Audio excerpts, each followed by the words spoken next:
জাতীয় পরিচয়পত্র সংশোধনের লক্ষ্যে চালু হওয়া ক্র্যাশ প্রোগ্রামে এখন পর্যন্ত 9,84,356টি আবেদন জমা পড়েছে।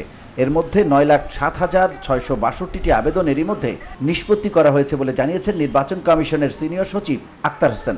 বুধবার সকালে আগারগাঁওয়ে নির্বাচন ভবনে এনআইডি সংশোধনের ক্র্যাশ প্রোগ্রাম নিয়ে সাংবাদিকদের সঙ্গে আলাপকালে এ তথ্য জানান তিনি।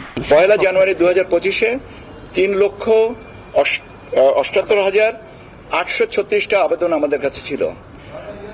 এরপরে আমরা over the period of time, that is 30/6/2025 তারিখ পর্যন্ত এই আমাদের কারেকশন ক্র্যাশ প্রোগ্রাম চলমান অবস্থায় আমরা আরো পেয়েছি 6,05,520টা আবেদন। তাহলে আমাদের 1 জানুয়ারি থেকে 30/6/2025 তারিখ পর্যন্ত আমাদের মোট কারেকশনের আবেদন হয় 9,84,356টা। এর মধ্যে আমরা 9,07,662টা আবেদন সম্পূর্ণ নিষ্পত্তি করেছি।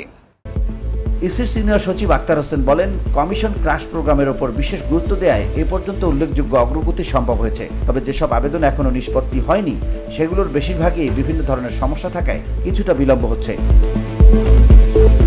এক প্রশ্নের জবাবে ইসি সচিব জানান, মাঠ পর্যায়ে নাগরিকদের ভোগান্তি কমাতে অভিযোগ গ্রহণ করে তা আমলে নিচ্ছে কমিশন। সেই সঙ্গে জাতীয় পরিচয়পত্রের তথ্য যাতে ফাঁস না হয় তা নিশ্চিত করতে কমিশনের তথ্য ব্যবস্থাপনায় প্রযুক্তিগত পরিবর্তন আনা হচ্ছে।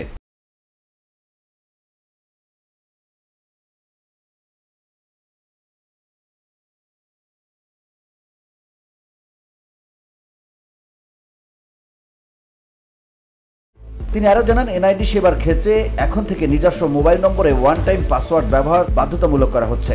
এর ফলে ব্যবহারকারীর পরিচয় নিশ্চিত করা সহজ হবে এবং তথ্য ফাঁসের ঝুঁকিও উল্লেখযোগ্যভাবে কমে যাবে। VOD Bangla news desk.